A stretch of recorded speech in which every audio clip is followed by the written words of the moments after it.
Hey everybody, Joe Vanourney, Cherry the Geek TV. We are here at the red carpet premiere of the Unbreakable Boy, brand new film coming out in theaters everywhere, February 21st, and we're with the star of the film, Zachary Levi, who plays Scott.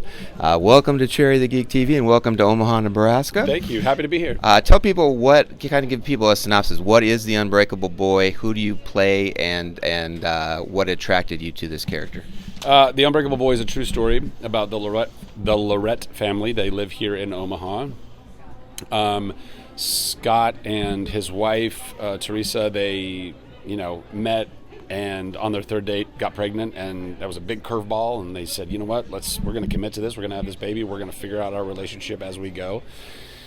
And the story is really about them finding themselves, loving themselves, figuring out how to love each other. I mean, it's a very real type of human dynamic in that alone, but then navigating the waters of having a child, two boys, but one of them with autism. And I've never seen or heard of a film that tackles the subject matter in such a beautiful and authentic way. While you were working on this film, did it change you in any way? Did the experience of working on this film change the way you maybe look at life? I don't know. I mean, I definitely think that every role that I take on, it builds my empathy toward any character that I play and also the characters that other people are playing in any particular story, right? I think as an actor, that's one of the coolest things about it is you're just constantly asked to, paid to walk a mile in another person's shoes. And that's awesome. So that always kind of builds. And I think also just continuing to be more comfortable with myself and in my own skin and in my own life and loving myself more fully. And also just, I think walking in the specific shoes of a parent who has a child with autism just helps you build more understanding and empathy even in that specific category. So all of those things. So we're here in Omaha, which at the theater where the real life Unbreakable Boy Austin works. Yes, Austin works at this theater, which is why we're here, which is so special. What's it been like getting to know him and his father Scott through the making of the film and through the promotion of the film, and then what's it like being here in Omaha at the theater where he works and getting to celebrate the film with him and his family and friends? Well, it's been lovely. They are lovely people.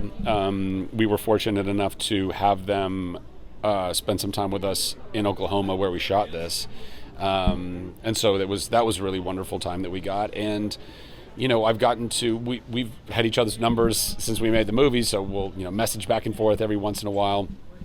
But so far, being able to see them and do press, and that this is finally coming out in the world, because it was 3 years ago that it was supposed to come out, but I think God's timing is perfect, and I think it's all meant to be right now.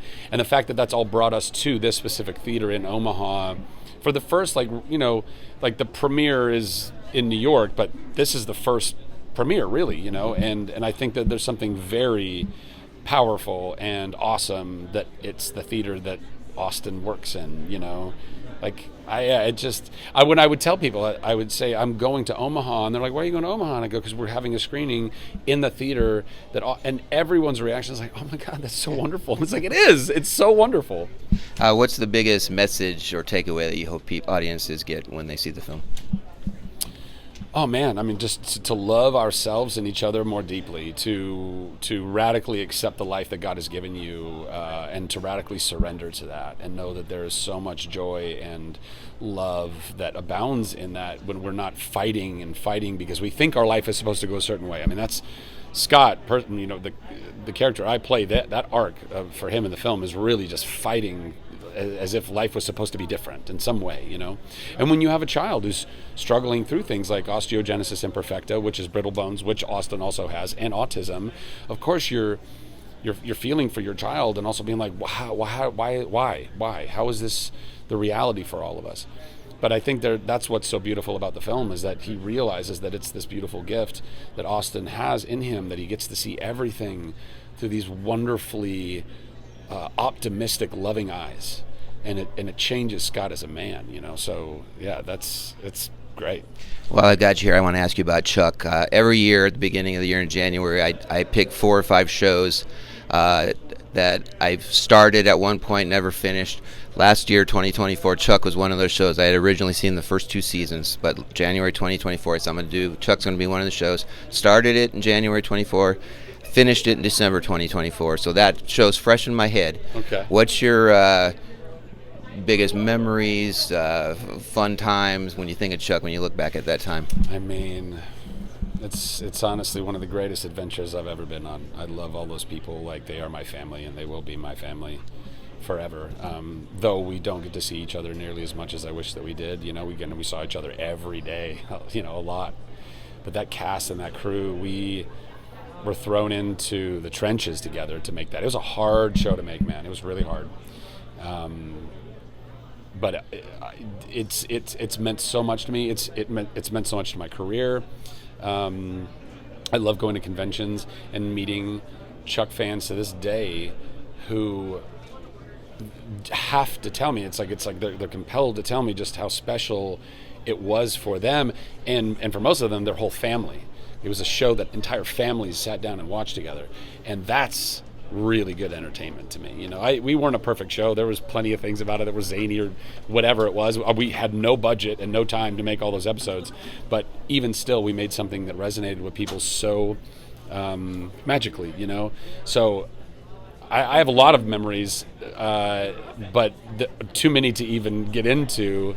But I will just say, as a whole, I love it forever, and I'm still trying to make a Chuck movie at some point. That's what I was going to ask you. We're in this age of reboots and revivals. Dexter's back, X-Files came back, Prison Break's coming back, and they just announced maybe Buffy the Vampire Slayer's coming back. Yeah. Has there been talk over the years of bringing the gang back together and doing a movie or maybe a limited season, 10-episode season for a streamer? And are you open to that? It sounds like you are. Well, so I've been fighting for a Chuck movie before we even finished the series. I saw the writing on the wall. I was like, everything's going digital. Like even before, like, you know, we were streaming on Netflix actually before we even finished the show. We were a very early content on original streaming, because at that point Netflix didn't have any original content, so they were just licensing things, and we were still actively airing on NBC, but our catalog of episodes were being streaming on Netflix. And I was putting all the pieces together. I'm like, guys, let's go. I mean, we're making a mini action movie every week anyway. Just like add a little time to that, put a little more budget into it. And so I've been pitching that idea for quite literally, I don't even know how many years now. We finished in 2012. So 13 years I've been, or 14 years I've been wanting to do it. And I've had many conversations about it. I asked the cast very early on. I said, hey, if I can get a Chuck movie ever going, would you do it? And everyone said, absolutely, we'd do it. And my goal is to still make that happen and bring back as much of our original crew as possible as well, because they are so wonderful, those people. And to make at least one movie. And, if it does well, then we'll make more or something. But I've had some, actually very recently, had some very promising conversations about finally getting it off the ground. So we'll see. Well, maybe we'll see the Chuck movie at someday. But in the meantime, you can see The Unbreakable Boy opening in theaters everywhere, February 21st. Zach, thanks so much for chatting with us today at Cherry the Geek TV. And stay tuned to Cherry the Geek TV for more coverage here at the red carpet premiere of The Unbreakable Boy.